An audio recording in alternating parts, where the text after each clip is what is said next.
I thought they did what they've done to a lot of teams this season. Played at counter-attack football, played it very well, by the way. That's not a slight on them at all. They stayed organised, played forward quickly, not having loads of passes around the back, and asked questions and scored, well, one good goal. Poor from us, but the second goal is farcical from us. You know, you can't give away goals, particularly not against a side who are in that kind of form and renowned this season, particularly for being very organised and hard to break down. Were you disappointed with the ease with which they were able to enact their game plan?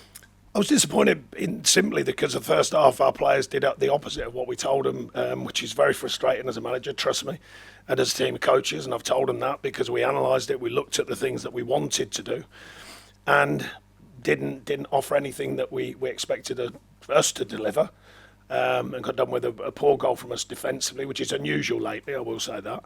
And they did the basics better than us in the first half. Second half, we acted a bit better and we asked a few more questions.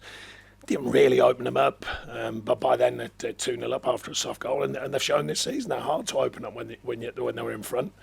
And they've got players who are on form. I thought the centre forward, Chris Wood, who obviously I know well, I thought he was excellent, and he was excellent without having too many touches of the ball.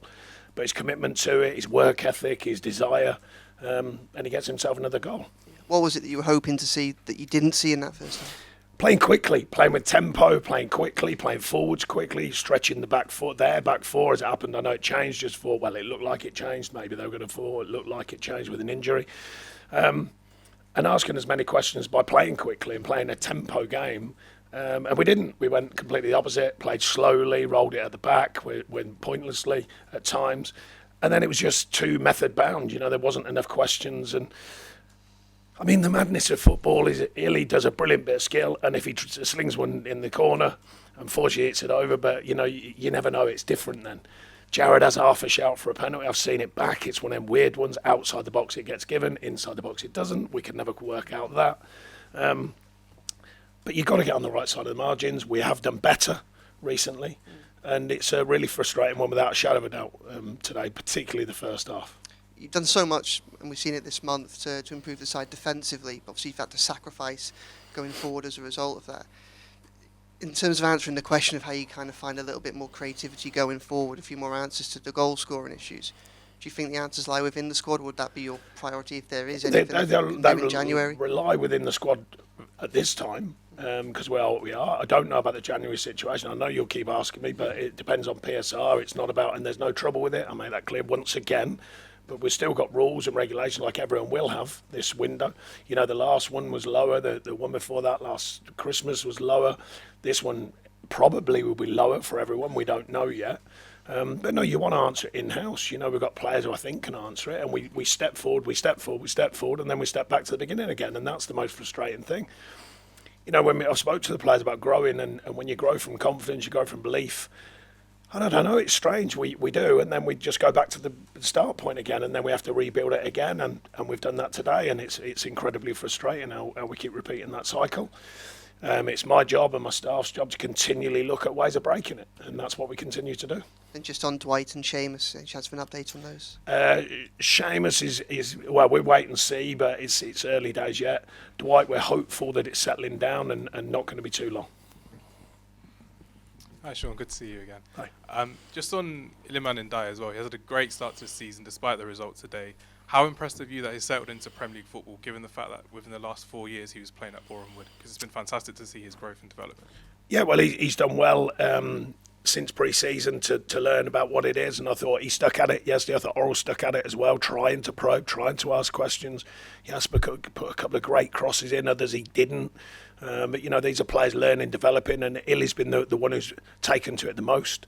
Like I say, if he scores again today, everyone's raving about him because I thought a lot of his performance was right. He wriggles out of trouble and, you know, looking to probe and ask questions. And we want him to continue doing that.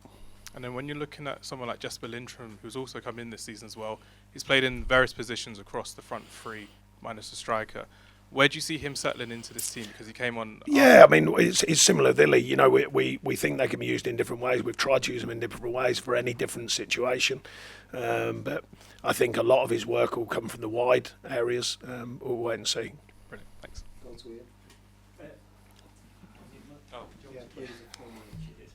Hi, Sean. It's the last game of the calendar year. I know you don't measure football by calendar years, but in the new year, do you see sort of hope for optimism? I know the league table doesn't look particularly optimistic today. Yeah, I'm Given always the general optimist. situation. Yeah, I'm always an optimist. I mean, you have to be here. It's been a tough challenge ever since I walked in the door. So there's always continued optimism.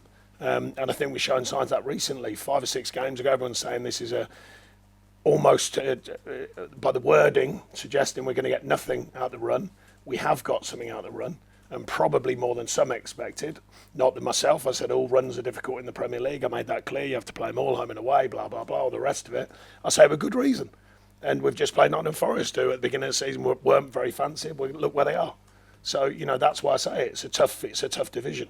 Everyone has a right to be in there, and once they're in there, everyone has a right to win games. So we've got to continually work to make sure we look after ourselves, no matter who you're playing.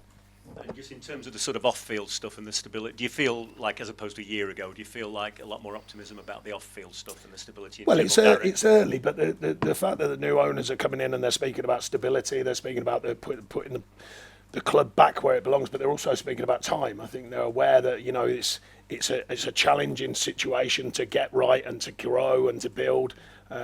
But so yes, I would say there's at least clarity on their words, which is stability, and I think that's a good start point.